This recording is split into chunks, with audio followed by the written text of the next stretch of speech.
ಮಹರ್ಷಿ ವಾಲ್ಮೀಕಿ ಅಭಿವೃದ್ಧಿ ನಿಗಮದಲ್ಲಿ ಆಗಿರುವಂತಹ ಬ್ರಹ್ಮಾಂಡ ಭ್ರಷ್ಟಾಚಾರ ಪ್ರಕರಣಕ್ಕೆ ಸಂಬಂಧಪಟ್ಟ ಹಾಗೆ ಮೇಜರ್ ಅಪ್ಡೇಟ್ ಇದು. ಈ ಪ್ರಕರಣದಲ್ಲಿ, ಈ ಹಗರಣದಲ್ಲಿ IAS ಅಧಿಕಾರಿಗಳ ಹೆಸರು ಕೂಡ ಹೊರಗಡೆ ಬರ್ತಾ ಇದೆ. IAS ಅಧಿಕಾರಿಗಳಿಗೆ ನೋಟಿಸ್ ಬರುತ್ತಾ? ನೋಟಿಸ್ ಬರುವ ಆತಂಕದಲ್ಲಿ ಕೆಲ ಅಧಿಕಾರಿಗಳು ಈಗಾಗಲೇ ಹಲವರನ್ನ ವಿಚಾರಣೆ ಕೂಡ ಮಾಡಿದ್ದಾರೆ. ಈಗಾಗಲೇ ಕೆಲ IAS ಅಧಿಕಾರಿಗಳಿಗೆ ನೋಟಿಸ್ ಬರುವ ಆತಂಕದಲ್ಲಿದ್ದಾರೆ. ಇಡಿ ನಡೆಸಿರುವ ತನಿಖೆಯಲ್ಲಿ ಹಣಕಾಸು ಇಲಾಖೆ ಅನುಮತಿಯ ಬಗ್ಗೆ ಕೂಡ ತನಿಖೆಯನ್ನು ಮಾಡ್ತಾ ಇದ್ದಾರೆ. ಕೆಲ IAS ಅಧಿಕಾರಿಗಳಿಗೆ ನೋಟಿಸ್ ಬರುವಂತ ಸಾಧ್ಯತೆ ಇದೆ. ವಾಲ್ಮೀಕಿ ಅಭಿವೃದ್ಧಿ ನಿಗಮದ ಬ್ರಹ್ಮಾಂಡ ಭ್ರಷ್ಟಾಚಾರದಲ್ಲಿ ಕೆಲ IAS ಅಧಿಕಾರಿಗಳು ಭಾಗಿಯಾಗಿದ್ದಾರೆ ಅನ್ನೋದರ ಬಗ್ಗೆ ಈಗ ಇಡಿ ಅಧಿಕಾರಿಗಳ ತನಿಖೆಯಲ್ಲಿ ಮಾಹಿತಿ ಸಿಕ್ಕಿದೆ. ಈ ನಿಟ್ಟಿನಲ್ಲಿ ಇಡಿ ಅಧಿಕಾರಿಗಳು ಹಣಕಾಸು ಇಲಾಖೆಗೆ ಸಂಬಂಧಪಟ್ಟಂತ ಕೆಲ ಅಧಿಕಾರಿಗಳಿಗೆ ನೋಟಿಸ್ ಅನ್ನು ಕೊಟ್ಟು ವಿಚಾರಣೆಗೆ ಕರೆಸುವಂತ ಸಾಧ್ಯತೆ ಇದೆ. ಕೆಲ IAS ಅಧಿಕಾರಿಗಳಿಗೆ ನೋಟಿಸ್ ಹೋಗಿದೆ ಅನ್ನೋದ್ರ ಬಗ್ಗೆಯೂ ಕೂಡ ಈಗ ಮಾಹಿತಿ ಸಿಕ್ಕಿದೆ.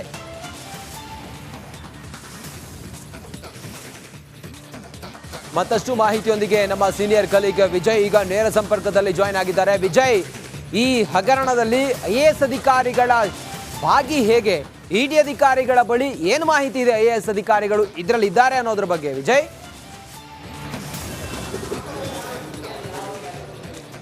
ರಂಜಿತ್, ವಾಲ್ಮೀಕಿ ಅಭಿವೃದ್ಧಿ ನಿಗಮದ ಹಗರಣ ಏನಿದೆ, ಹಣದ ದುರುಪಯೋಗ ಸಂಬಂಧಪಟ್ಟಂತೆ ಹಗರಣ ಏನಿದೆ, ಅದು ನಾನಾ ರೀತಿಯ ತಿರುವುಗಳನ್ನು ತೆಗೆದುಕೊಳ್ತಾ ಇರುವಂಥದ್ದು. ಈಗಾಗಲೇ ಕೂಡ ಈ ಸಂಬಂಧಪಟ್ಟಂತೆ ಹಲವು ಅಧಿಕಾರಿಗಳನ್ನ ವಿಚಾರಣೆ ಮಾಡಿರುವಂಥದ್ದು. ಜೊತೆಗೆ ಇಬ್ಬರು ಶಾಸಕರನ್ನ ನಾಗೇಂದ್ರ ಕೂಡ ಅರೆಸ್ಟ್ ಮಾಡಿರುವಂಥದ್ದು. ಇದರ ಬೆನ್ನಲ್ಲೇ ಕೂಡ ಇದರ ವ್ಯಾಪ್ತಿ ಬೇರೆ ರೀತಿಯಲ್ಲಿ ಕೂಡ ಚರ್ಚೆ ಆಗ್ತಾ ಇರುವಂಥದ್ದು. ಪ್ರಮುಖವಾಗಿ ಇದಕ್ಕೆ ಸಂಬಂಧಪಟ್ಟಂತೆ 3 ಹಿರಿಯ IAS ಅಧಿಕಾರಿಗಳಿಗೆ ನೋಟಿಸ್ ಕೊಡುವಂತಹ ಸಾಧ್ಯತೆ ಇದೆ ಅಥವಾ ಆ ರೀತಿ ಸಂಬಂಧಪಟ್ಟಂತೆ ಚರ್ಚೆ ವಿಚಾರ ಆಗಿರುವಂಥದ್ದು.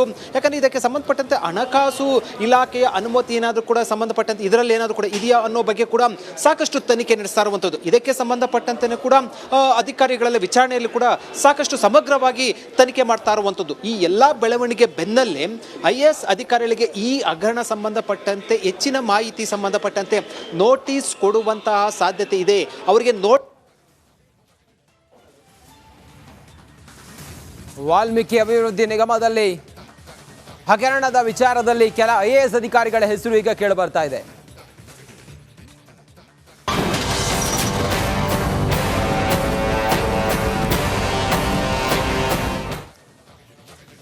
ಮೂಢ ಕರ್ಮಕಾಂಡ, ಸಿದ್ದರಾಮಯ್ಯನವರ ಇಡೀ ಕುಟುಂಬ ಇದರಲ್ಲಿ ಭಾಗಿಯಾಗಿದೆ ಅನ್ನೋ ವಿಚಾರ ಇವತ್ತು ಸದನದಲ್ಲೂ ಕೂಡ ಮೂಢ ಕರ್ಮಕಾಂಡ ಸದ್ದು ಮಾಡಿದೆ. ಕಲಾಪದಲ್ಲಿ ಇವತ್ತು ಮೂಢ ಸದ್ದು ಮಾಡಿದೆ, ಗದ್ದಲ ಆಗಿದೆ. ಮೂಢ ಹಗರಣದ ಕುರಿತು ಚರ್ಚೆಗೆ ಬಿಜೆಪಿ ಒತ್ತಾಯವನ್ನು ಮಾಡಿದೆ. ಮೂಢ ಚರ್ಚೆಗೆ ಅವಕಾಶ ಇಲ್ಲ ಅಂತೇಳಿ HK ಪಾಟೀಲ್ ಅವರು ಹೇಳ್ತಾರೆ. ವಿಷಯದ ಗಂಭೀರತೆ ಮೇಲೆ ಚರ್ಚೆ ಅಂತೇಳಿ ಹೇಳ್ತಾರೆ. ಸುರೇಶ್ ಕುಮಾರ್ ತನಿಖೆಗೆ ಬಾಧಕವಾಗದಂತೆ ಚರ್ಚಿಸಬೇಕು ಅಂತೇಳಿ ಹೇಳ್ತಾರೆ, ಉಲ್ಲೇಖ ಮಾಡ್ತಾರೆ. ನೋಡಿ, ಸುರೇಶ್ ಕುಮಾರ್ ಸಲಹೆ ಬೆನ್ನಲ್ಲೇ ಮಾತಿನ ಚಕಮಕಿ ಆಗತ್ತೆ ಸದನದಲ್ಲಿ. ಅದಕ್ಕೆ ಕಮಿಷನ್ ಆಫ್ ಕಾಂಗ್ರೆಸ್ ಪಾರ್ಟಿಯಲ್ಲಿದ್ದಾರೆ ಮೂಢ ಅಧ್ಯಕ್ಷರು ಕಮಿಷನ್ ಆಫ್ ಎನ್ಕ್ವೈರಿ ಮಾತಾಡಿ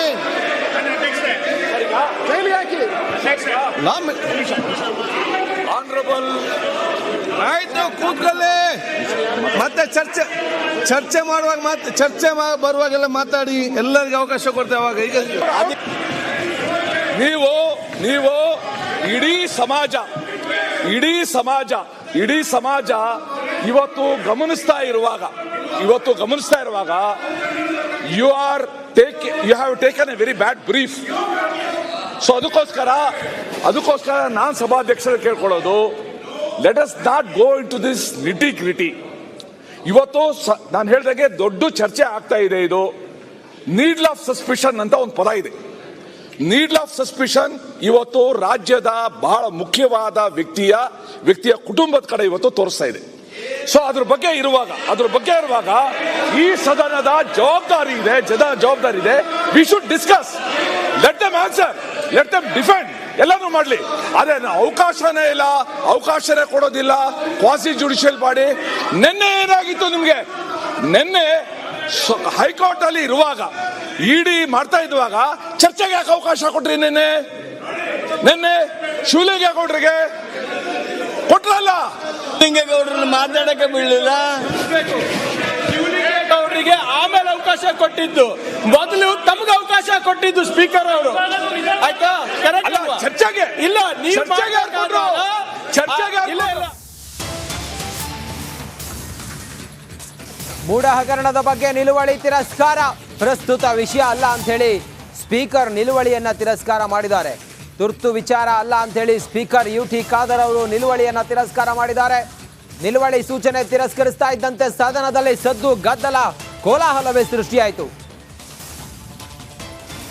ನಿಲುವಳಿ ಸೂಚನೆ ಬಂದಿದೆ. ನಾನು ಹೀಗೆ ಒಂದೇ ಸರಿ ಎದ್ದಿರೋದು, ದಯವಿಟ್ಟು ಒಂದೇ ನಿಮಿಷ. ನಿಲುವಳಿ ಸೂಚನೆ ನಾನು ಈ ಪ್ರಶ್ನೆ HK ಪಾಟೀಲ್ ಅವರು ಕೇಳಿದ್ದಾರೆ, ಇದೇನು ಅರ್ಜೆನ್ಸಿ ಇದೆಯಾ ಅಂತ ಕೇಳಿದ್ದಾರೆ. ಏನಂತ ಅಲ್ಲ, ಅವ್ರು ಕೇಳಿರೋದು ಕೇಳ್ತಾ ಇದ್ದೀನಿ. ಅವ್ರು ನಿಮ್ಮನ್ನು ಕನ್ವಿನ್ಸ್ ಮಾಡಕ್ಕೆ ಆ ಪದ ಹೇಳಿದ್ದಾರೆ. ಇದು 3,000 ಕೋಟಿ ಹಗರಣ ಆಗಿದೆ ಅಂತ ಬರ್ತಾ ಇರೋದು.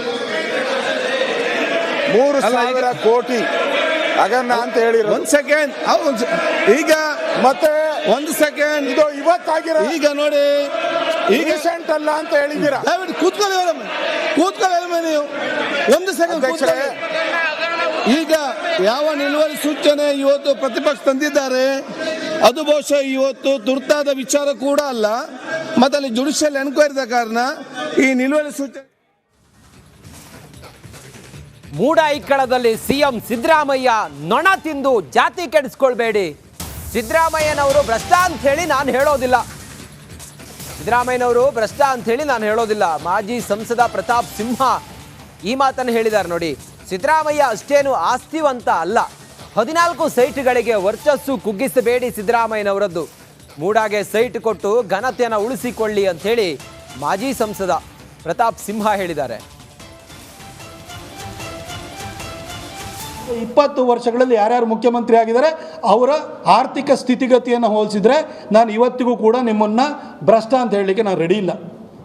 ಆದರೆ ಇವತ್ತೇನು ಘಟನೆ ಹೊರಗಡೆ ಬಂದಿದೆಯಲ್ಲ, ಅದು ನಿಮ್ಮ ಪ್ರಾಮಾಣಿಕತೆಯ ಬಗ್ಗೆ ಜನರ ಮನಸ್ಸಲ್ಲಿ ಅನುಮಾನವನ್ನು, ಶಂಕೆಯನ್ನು, ಪ್ರಶ್ನೆಯನ್ನು ಮೂಡಿಸಿದೆ. ಅದಕ್ಕೋಸ್ಕರ ಹೇಳ್ತಾ ಇದ್ದೀನಿ, ದಯವಿಟ್ಟು ನೀವು ತೆಗೆದುಕೊಂಡಿರುವಂತಹ 16 ಸಂತೋಷ್ ಹೆಗ್ಡೆ ಅಥವಾ N ಕುಮಾರ್ ಅಂತಹ ಜಡ್ಜ್ಗಳಂತ ಅಂಥ ಕ್ಯಾಲಿಬರ್ ಇರುವಂಥ ಜಡ್ಜ್ಗಳು ಅಥವಾ N ಕುಮಾರ್ ಅಂಥವ್ರನ್ನ ಇದರ ಅವರ ನೇತೃತ್ವದಲ್ಲಿ ಒಂದು ನ್ಯಾಯಾಂಗೀಯ ತನಿಖೆಯನ್ನು ಮಾಡಲಿಕ್ಕೆ ಆದೇಶವನ್ನು ಮಾಡಿ. ಆಗ ಇಡೀ ಪ್ರಕರಣ ಹೊರಗಡೆ ಬರುತ್ತೆ. ಇವತ್ತು 16 ಸೈಟ್ 16 ಸೈಟ್ ತೊಗೊಂಡಿರುವಂತಹ ನೀವಷ್ಟೇ ಕಟಕಟೆಗೆ ಬಂದು ನಿಂತಿದ್ದೀರಿ.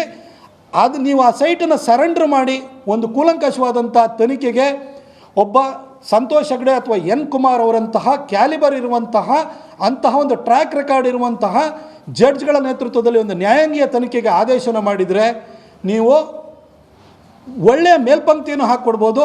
ಪ್ರತಿನಿತ್ಯನೂ ಕೂಡ ಮೂಡ ಸೈಟ್ ಹೊಡೆದ್ರಿ